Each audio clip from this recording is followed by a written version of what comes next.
Good morning and welcome to Dishing Up Nutrition, brought to you by Nutritional Weight and Wellness, a company that provides both classes and individual nutrition consultations to help people overcome a variety of health concerns. My name is Leah Kleinschrodt. I'm a registered and licensed dietitian. And in studio with me this morning is Teresa Wagner, who is also a registered and licensed dietitian. And both Teresa and I have worked with a wide variety of clients who have a wide variety of health concerns. And this ranges from diabetes, and this could be even within diabetes, there's a lot of range. We work with clients who have type 1 diabetes, type 2 diabetes, even gestational diabetes. We've worked with clients who have all different types of cancers. We work with clients who have high blood pressure. And of course, we work with lots of clients who have digestive issues, and that could run the gamut from acid reflux to constipation, diarrhea, nausea, bloating. The list goes on there. We help clients who have autoimmune diseases like Hashimoto's thyroiditis, like celiac disease, like multiple sclerosis, and rheumatoid arthritis. We work with clients who have binge eating disorder, and we work with a lot of clients who struggle with different mental health issues. This most typically depression and anxiety, but I know I've seen clients who have bipolar and schizophrenia as well. We also have a very effective program to help people lose weight in a healthy way. So today our show is about a very specific condition that I didn't even list in this last minute or so that I've been talking, but it commonly co-occurs with many of these issues. So today our show is called, Have You Been Told You Have a Fatty Liver? So in the show today, we're going to hit on a lot of different questions that people may have about fatty liver. So first of all, what is fatty liver? How common is it to have a fatty liver? What is the common cause, or I would say more causes of having fatty liver? What are some of the symptoms that we're looking out for? Is cirrhosis of the liver the same as having fatty liver? And most importantly, I think, is what can we do about it? If we know that it's there or there's a suspicion that it's there, what can we do from a nutrition perspective to help our situation? So let's start to unpack these questions a little bit, starting with what is fatty liver and why do we care if our liver is carrying a little extra fat around? So fatty liver is a disease where there is a buildup of fat in the liver. And what happens is that fat starts to replace healthy liver tissue. And when that starts to happen, when we start to get more and more of that fat buildup, the liver's function starts to slow down, and there's even some aspects of it that may stop working altogether. And then that begs the question, let's take a break. What does the liver do for us? The liver has over 500 vital functions in our body. And so I'll highlight a couple of them, but just know that there's so many things that the liver does for us. One big thing is it produces bile. And bile, I know I think about it as an aid to digest our good, healthy fats that we're eating, but bile is actually one way that our liver gets rid of toxins that it's kind of dealt with. So it secretes those toxins in the bile, it gets dumped into the digestive tract, and then we eliminate on the other end. Our liver helps us make cholesterol. It helps us balance our blood sugar and helps us make glucose when we need it.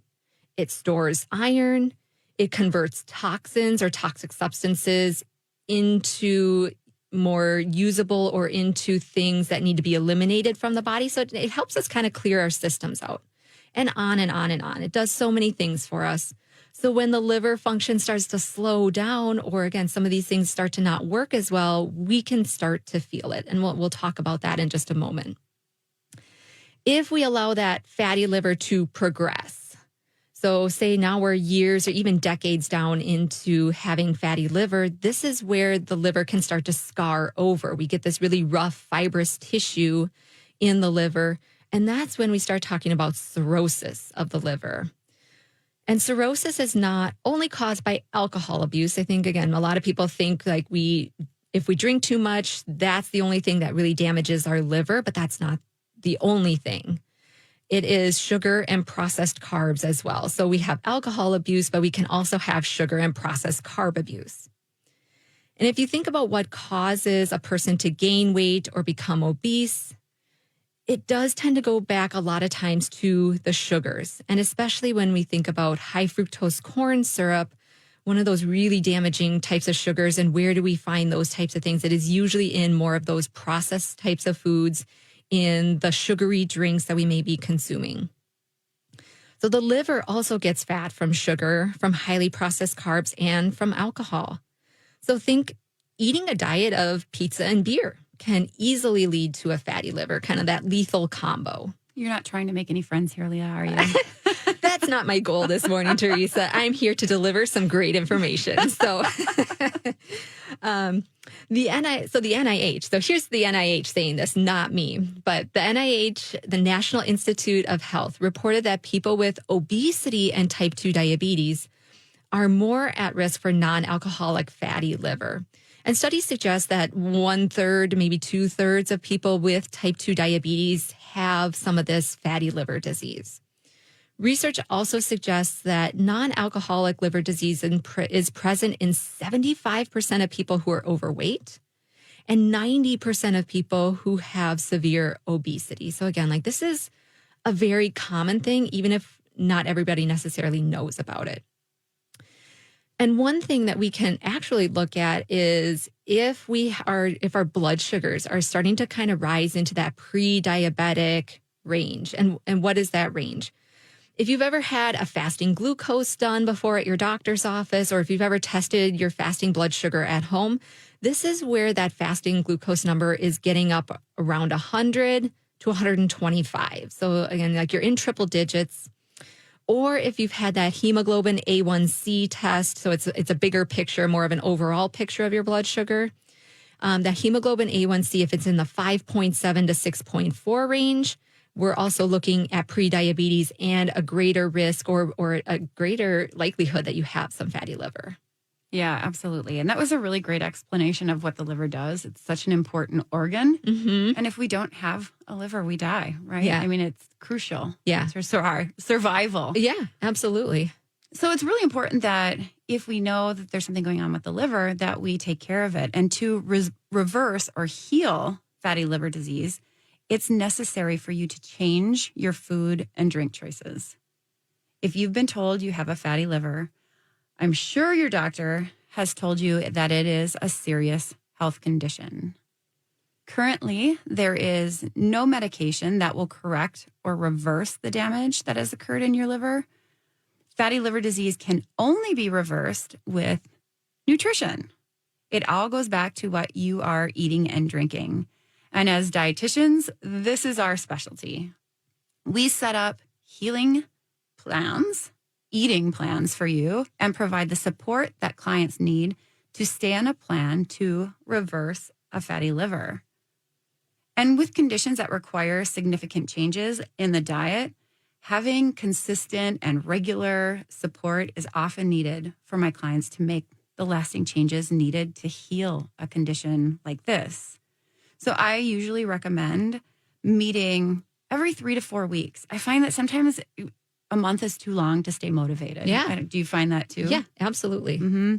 And many times my clients will say, or people will say in general, I know what to do. I just don't do it. Mm-hmm. Why can't I get myself to do that? If we had a nickel for every time. Yeah, right. And we understand it's hard to change habits. I mean, we have our habits because they serve us for some reason. Mm-hmm. And so it's hard to change those things. And that's one of the reasons why we developed our ongoing support and education sessions that meet once a week, because it's really helpful to have that ongoing support, that continuous touch point with people who are like-minded. Yeah. Mm-hmm. And you can, these classes, we offer them Zoom, so you don't have to be local to be a part of the support group. Mm-hmm. Or if you are local, you can come in person as well. This group is a support group with a facilitator to answer questions. But some of the best support comes from other class members. They also add suggestions and how they're able to make changes to their nutrition. Yeah, I 100% agree with that it's not so much us leading the group or facilitating, I think that camaraderie is such a huge part of those sessions. So we will continue our conversation about fatty liver on the other side of break. You are listening to Dishing Up Nutrition, brought to you by Nutritional Weight and Wellness. If you are a new listener, you may not know that this coming fall, we have been on the air for the past 20 years talking nutrition. We have researched and shared many different health topics. And today we want to share with you how you can use food and nutrition to reverse non-alcoholic fatty liver disease. Stay tuned because 90% of people with type 2 diabetes are struggling with a fatty liver. And we'll be right back. Welcome back to Dishing Up Nutrition. There are two main risk factors for fatty liver disease: obesity and type 2 diabetes. Are you experiencing either? I encourage you to sign up for our Nutrition for Weight Loss Foundation series if that's the case for you. This class starts the week of September 11th. We have these classes available to you either in person or you can join us through a Zoom format. Another risk factor, which may seem unrelated, is not getting a good night's sleep. So in the Nutrition for Weight Loss classes, we give you food and supplement ideas on getting better sleep. You can sign up online at weightandwellness.com or call 651-699-3438, and we're happy to answer all your questions. And before break, we were discussing the common and serious condition, non-alcoholic fatty liver disease, which is a condition that the only and best treatment is to change eating and drinking habits. And one of the reasons why this is so important is because the disease, it's important to reverse this disease, is because liver cancer can be an issue if we let it go on. Non-alcoholic liver disease is associated with an increased risk of several cancers, including liver cancer. And there was a recent study in Cell Metabolism that has shown that fatty liver disease creates the perfect environment for metastatic colorectal cancer to thrive in the liver.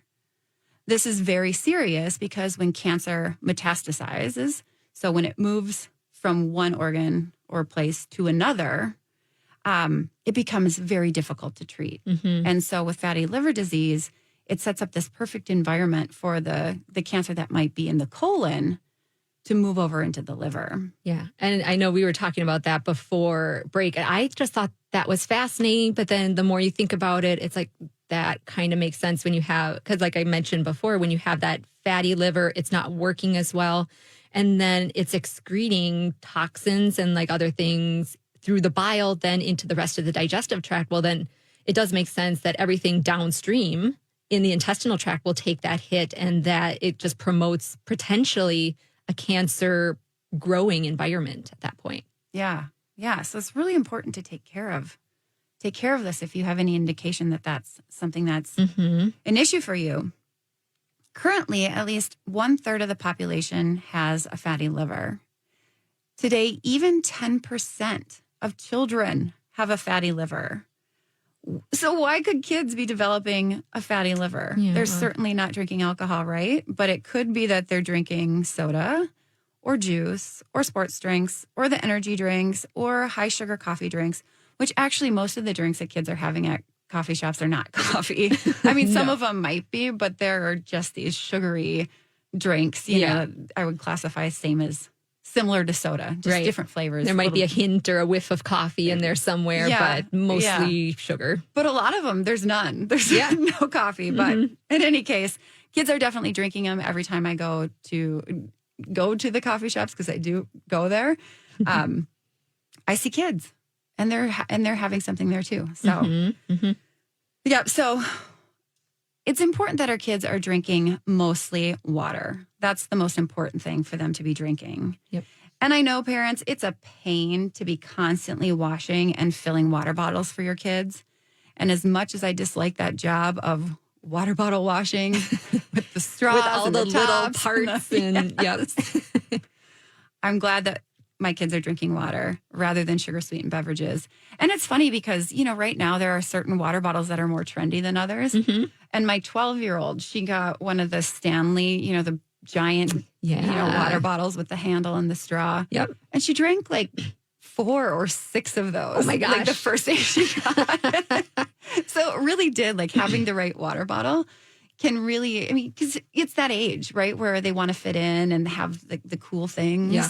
And so it just kind of feeds into that. So Yeah. as long as we're putting water in that water bottle, that can be Right. a great way to promote drinking water. Yeah, it lays that great foundation. So, yeah, absolutely. And yes, water, first beverage of choice. Let's roll into what are some symptoms of fatty liver. So we've talked a little bit about this now, but like what are we looking for? What might be going through your head of like, okay, how do I know if I have fatty liver? One of the tricky things is, especially early on in fatty liver, there may be no symptoms. And as I was doing some reading and preparing for the show, one thing that was mentioned is that oftentimes, again, when someone's not really having symptoms or you're just having some vague symptoms, like I'm a little more tired or my blood sugars are just kind of a little wonky or I have some brain fog. Things that you can attribute to something else. Yeah, absolutely. And what may happen is while the doctor, the physician is investigating for other things, we might catch that fatty liver. So you might be doing some blood work and some liver function tests come back elevated. Or you might be doing an ultrasound in your abdomen, looking at something else, and then find out, like there's like that liver looks a little big or it looks abnormal. So that can be one tricky thing, is that there may not be any symptoms to begin with. Or again, some people may kind of have some memory issues because you're overeating sugar and processed carbs, you're getting a blood sugar roller coaster throughout your day. But then, like we mentioned before, if your liver is not functioning well, it's probably not detoxing a lot of things really well. And this could be the chemicals that are in your food. This could be chemicals that we come across in our environment. These things are not getting detoxed, and fatty liver shuts down those detox pathways. So that sugar, the processed carbs, the alcohol, these things create fatty liver and then create some of the symptoms that go along with this. So some of that memory loss, some of that brain fog. Some people lose their appetite, or maybe they just even have this general feeling of feeling toxic, of just like, I just don't know what's wrong, but I feel like I'm not able to kind of clear things efficiently, or I just kind of feel like there's a load on my body that I can't get off. Other people may have extreme fatigue. Some other people may have, especially as that liver gets bigger, more ongoing pain in the upper right abdominal area. And some people may experience edema, swelling in the legs, or swelling in other extremities as well. So lots of things could be happening. And that's where, like, if you think you have something going on, talk to your doctor, start maybe running some tests and getting an idea of what's going on here. So we're already at our second break. We will continue talking about fatty liver in just a few minutes. So you are listening to Dishing Up Nutrition, brought to you by Nutritional Weight and Wellness. In the past 20 years, we are yet to have a show and podcast on lymphedema, but in September, we will put our thoughts and recommendations about food and supplements that has helped women with lymphedema. And lymphedema in general is just fluid buildup, usually in the arms or legs, because that lymph fluid is not circulating properly. If you have a topic you would like us to cover, please email or call us and we'll put it on the list. Email us at email@weightandwellness.com or call us at 651-699-3438. And we'll be right back. Welcome back to Dishing Up Nutrition. Do you need some new ideas for dinner? We have a cooking class that you can tune in and watch by Zoom every month. Coming up on September 20th, Marianne is getting ready for fall eating. She will be teaching us how to roast, braise, and saute meat. Sign up online at weightandwellness.com or call us at 651-699-3438. The cost is only $25, and you will learn many other tips and tricks that only a well-versed chef knows. Marianne is a great teacher and chef, and her classes are very fun to attend. And I can't believe we're thinking about fall I know. already. At least here in the Twin Cities, it's going to be 80-something today. But the other day I was wandering through one of the stores and saw Halloween stuff. So I did too. Marianne must be right on that trend. Yeah, like she's ready. She's on it. Yeah, she's on it and ready to kind of deal with the fall menu. Well, getting back to our topic of fatty liver, we were talking about some of the symptoms that you can have with fatty liver. And one thing to note, and Leah had alluded to this earlier, fatty liver, this condition does not happen overnight. It is a slow process. So you have time, right? That's good news. We have time to reverse this. More people who are overweight and obese have fatty livers than thin people, but it can happen to either. So it's not a guarantee if you are of a healthy weight that you don't necessarily have fatty liver. Again, you want to change your diet so that you can reverse a fatty liver before you have scarring of the liver, or what is called cirrhosis of the liver. And cirrhosis is a very serious condition, and it's permanent. So this one can't be reversed. Yep. With cirrhosis, healthy liver tissue is gradually replaced with scar tissue. When the liver is inflamed from having non-alcoholic fatty liver disease, it attempts to repair itself with the scarring. This scar tissue then prevents the liver from working properly. And you start getting some of those symptoms that Leah was talking about. Symptoms of cirrhosis can have a really negative impact on the quality of life.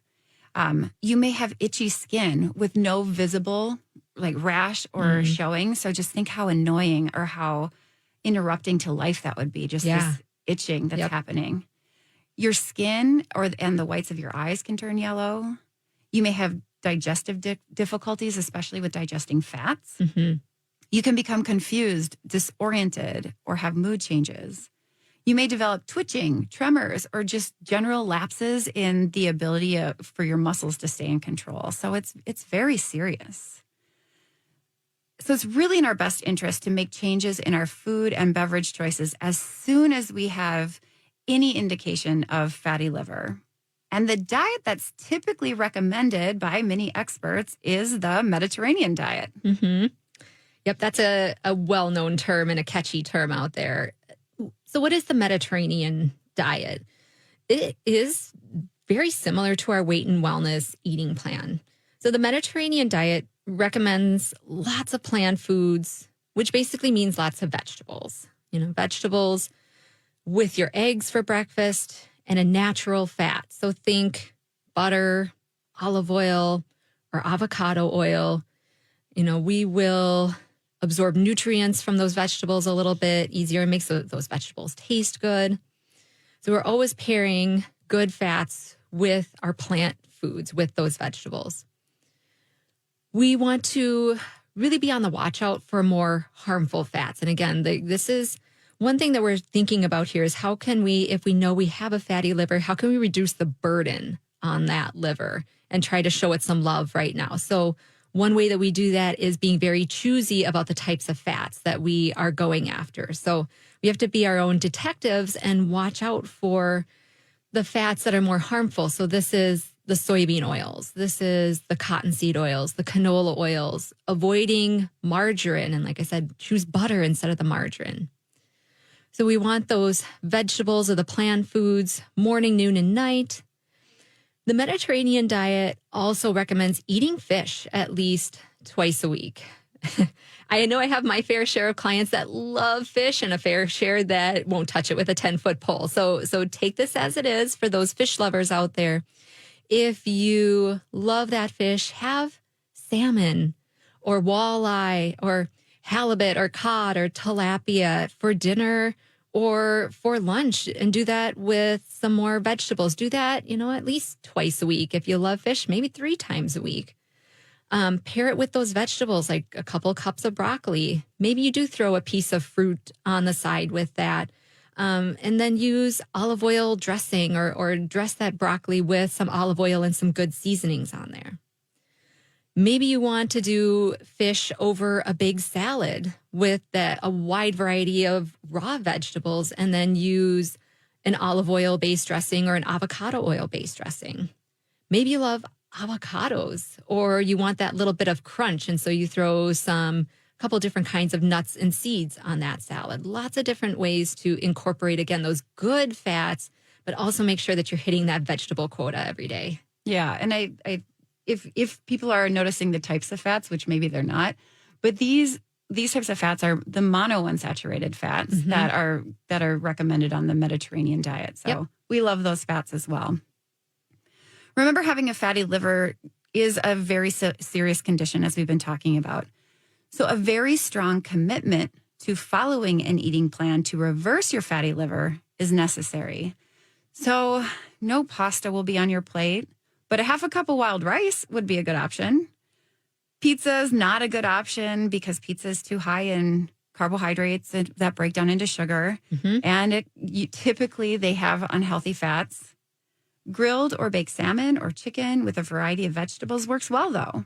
We want to eliminate alcohol, beer, wine, because this is not the time to be adding stress to an already stressed or inflamed liver.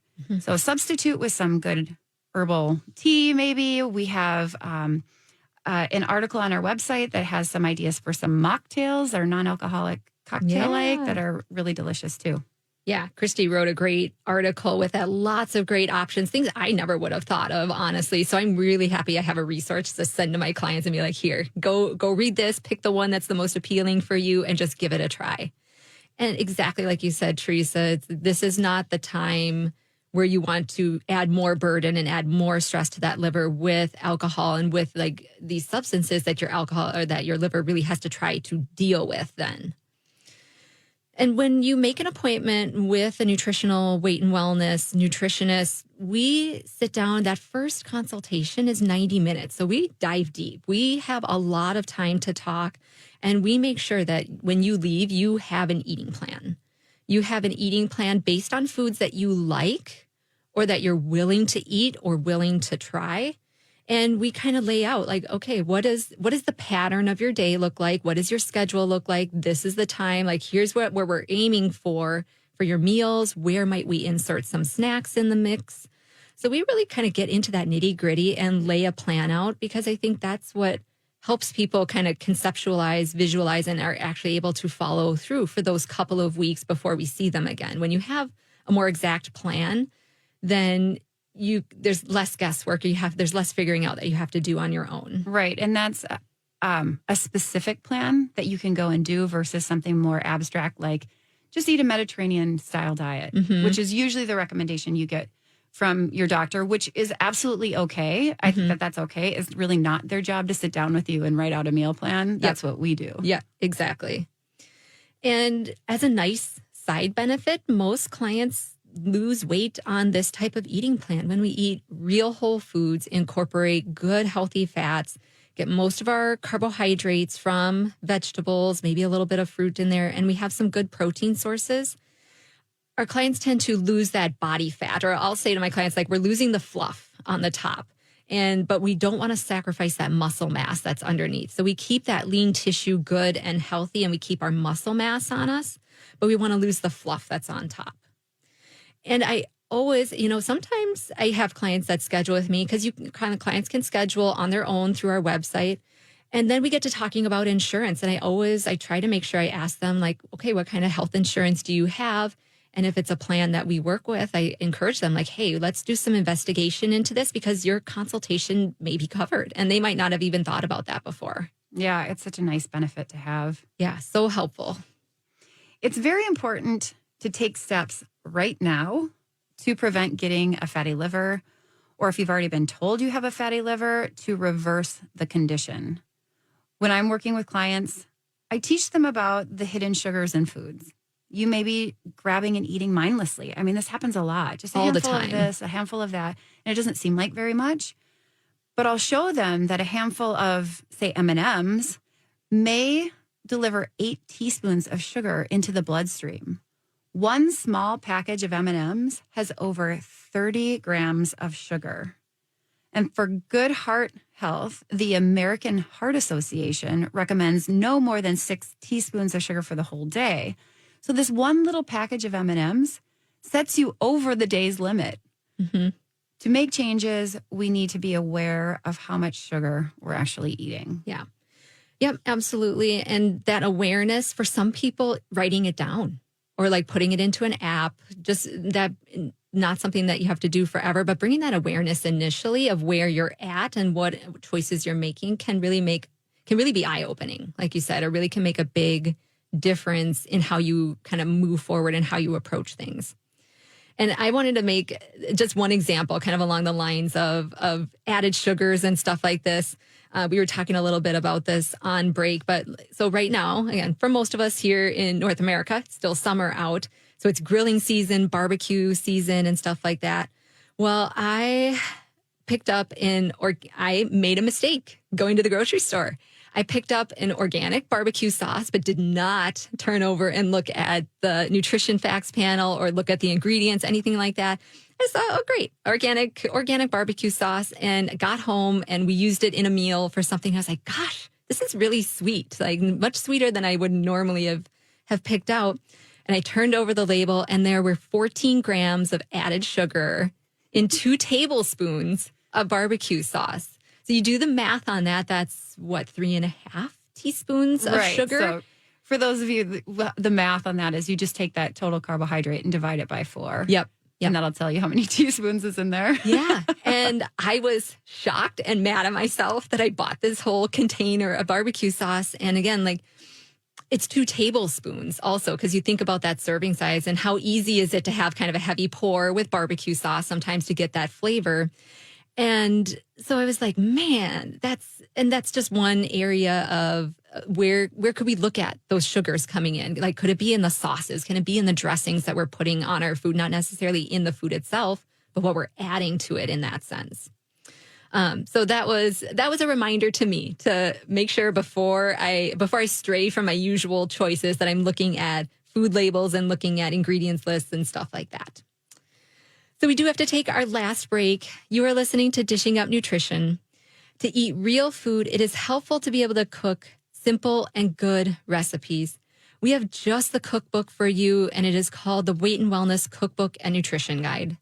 You will find easy to follow recipes with real food ingredients, a beautiful cover, and informational pieces that cover a whole host of topics like additives to avoid, or just some ideas maybe for special healthy treats for the kids.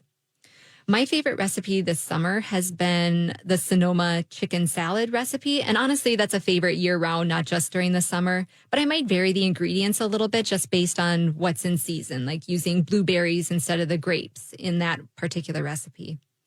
You can order it online at weightandwellness.com or call us and order it at 651-699-3438. And we'll be right back. Welcome back to Dishing Up Nutrition. First of all, we want to thank you for listening to either our live radio show or to our podcast. In addition to providing nutrition counseling, we also teach many nutrition classes. A service we are excited about are our classes that we teach either in person or on Zoom to businesses. We pride ourselves in delivering usable information in a fun and engaging manner. Truly, nutrition can be exciting and not boring, and we really do work to try to make those classes fun. Mm-hmm.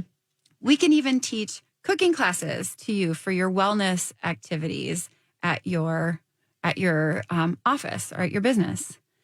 A very well-received class has been Cooking Brain-Healthy Foods. To learn more about any of our corporate classes, email Helen. She is our person that coordinates all of these classes. And her email address is helen@weightandwellness.com. Or call us at 651-699-3438.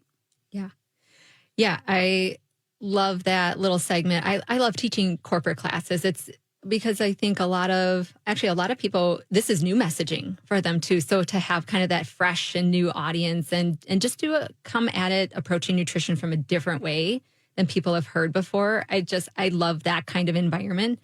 And you're right. It's typically for people in the office, like it's a lunch and learn type of thing. Or again, like we're usually doing it over the lunch hour and people are learning in that sense.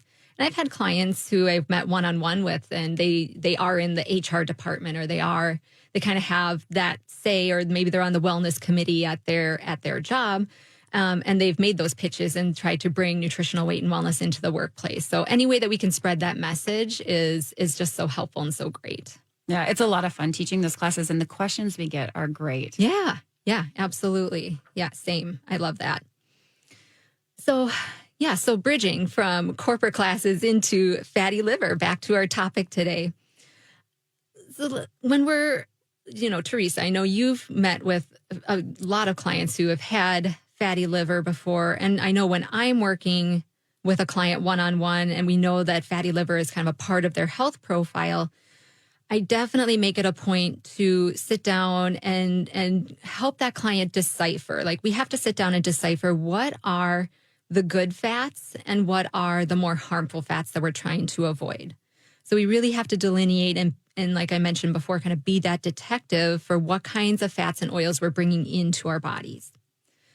The kinds of fats that we're aiming for are natural fats. These are things like olive oil, avocado oil, coconut oil, butter, and a variety of different kinds of nuts and seeds.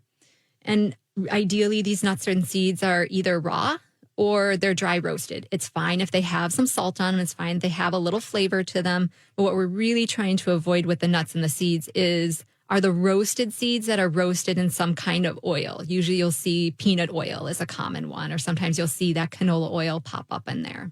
Cottonseed oil. Cottonseed oil is a big one too. Yep.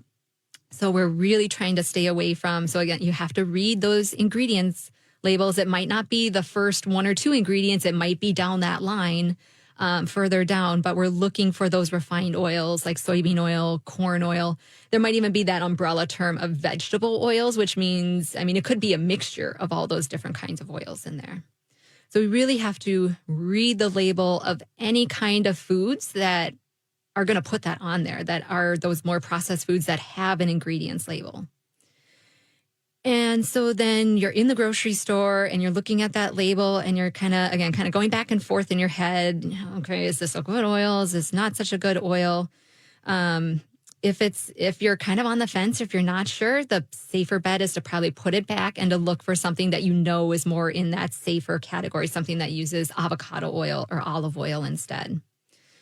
And it's difficult to avoid chips. So let's just pick on chips for a moment. It's difficult to avoid the chips if they are in the house, because then every day, probably several times a day, you have to make the decision to not eat the chips.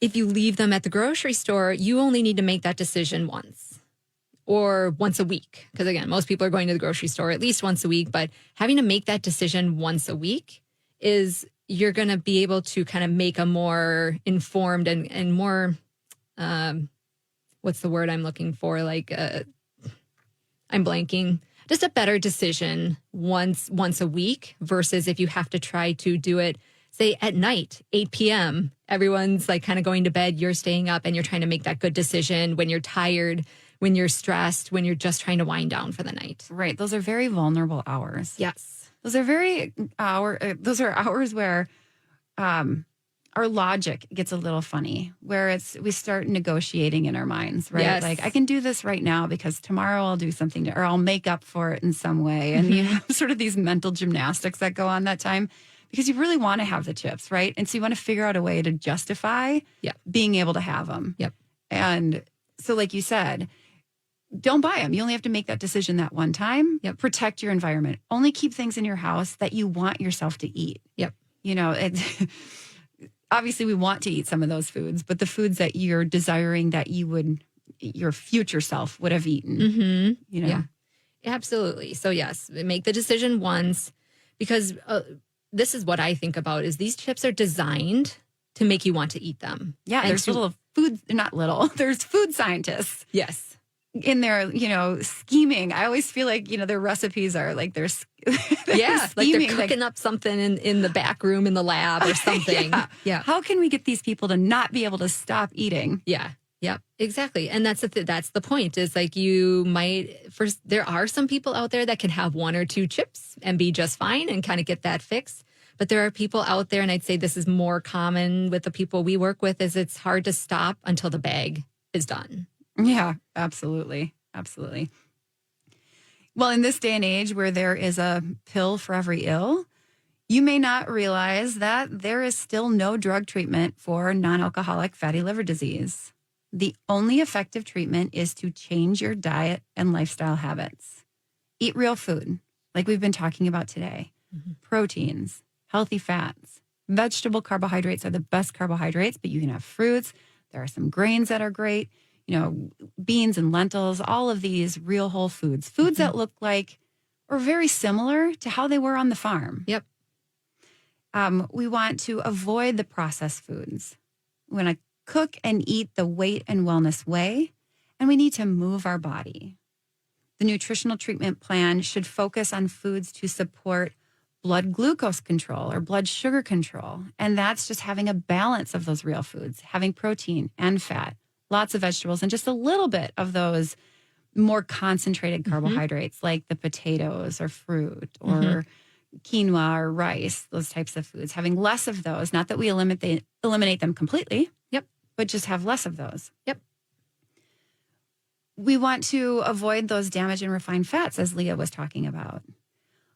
Also, the nutritional therapy plan could include blood sugar management, like we were talking about here, a balance in the protein, fats, and carbs, plus cholesterol and triglyceride management. Changes to diet takes time and commitment. So we are here to help you through that. Yes, and that has been our goal at Nutritional Weight and Wellness and on Dishing Up Nutrition for the last 20 years, is to help each and every person experience better health through eating real food. It's a simple yet powerful, life-changing message that eating real food really is life-changing. Thank you for joining us today and have a wonderful morning. Thanks for listening to Dishing Up Nutrition. If you enjoy this podcast, please share your favorite episodes with a friend or leave a review on iTunes, Stitcher, or iHeartRadio. The content and opinions expressed are those of the hosts or presenters. They are not intended to diagnose, treat, cure, or prevent disease. Product statements have not been evaluated by the FDA.